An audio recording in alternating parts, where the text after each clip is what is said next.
Namaste. Welcome again. In our previous video, we have talked about that what is force and what is its magnitude. Now let's discuss the various types of force. So basically the main two types of forces we are having, non-contact forces and contact forces. Number one we are having non-contact forces and number two we are having contact forces. So what non-contact forces are? Non-contact forces are those forces which do not require any physical contact between the objects. Where there is no need of the physical contact, that is non-contact. It's clear from the name.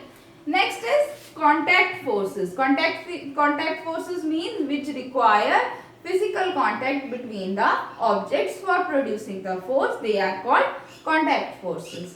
Next we will categorize, or there are the different types of non-contact forces are. Number one, it is electrostatic force. The force between the charges is electrostatic force. Number two is magnetic force. The force acting between the magnets, it is known as magnetic force. Number three is gravitational force. Gravitational force, that earth attracts all the things towards itself, that is due to the gravitational force. Okay, so now there are some different types of contact forces are also there. Number one is applied force and number two is frictional force.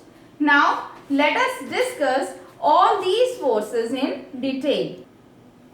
Now let's discuss the first non-contact force, that is electrostatic force. So firstly, you know what matter is. Yes, matter is anything that occupies space is known as matter. Now this matter is composed of very small particles. That particles are known as atoms. So matter is composed of atoms. Further, atoms are composed of electrons and nucleus. In case of atoms, what are there? Electrons and nucleus. In a center, the structure of the atom is in center, the nucleus is there and the electrons are revolving around. The electrons are revolving around the nucleus. Okay. Further, the nucleus is composed of protons and neutrons.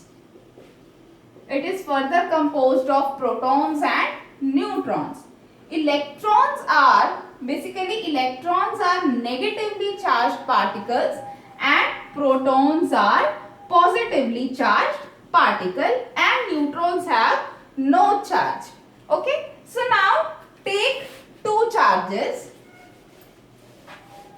We have to find the electrostatic force.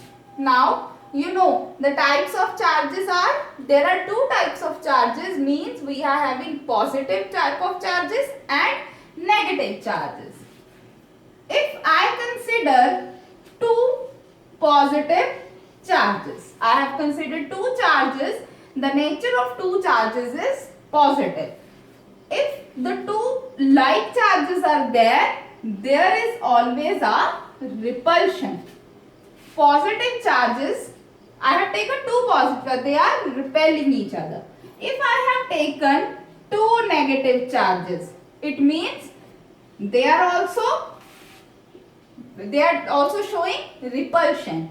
It means from here what you will conclude, that like charges are repelling. You can say that like charges repel each other. Okay. Now I consider two opposite charge. Mean one charge I have considered positive and second charge I am considering negative. Now these two charges always attract each other. Okay. If I have taken either negative and positive, the two charges always attract each other. From here, what you will conclude that unlike charges always attract each other. It means they are attracting each other. Now what this attraction and repulsion is? What attraction and repulsion is? It is nothing but it is simply push and pull. Attraction and repulsion are the types of push and pull. Here what is happening? The two charges are moving apart. Here the two charges are coming together. Means here pulling is there and here pushing is there. So it means repulsion and attraction, they are just kind of push and pull. Now you know what push and pull is. Push and pull on an object, it is known as force. So from here what you will conclude that the force between the charges is known as electrostatic force. Okay, so what is electrostatic force? Electrostatic force is the force between the charges. Charges are like or unlike, or you can say that positive and negative charges. Okay, so what here the term static means? Static means the charges are at rest. Okay, the term static here represent the rest of charges. Okay, we can also explain this electrostatic force by doing an activity. Now discuss the activity. For this activity, I have taken scale and bits of paper. This activity you have done a lot in your daily life situation. You are doing this activity in a play only. Okay, so what I am going to do? Firstly, I will rub the scale against my dry hair. Like this, I will rub the scale.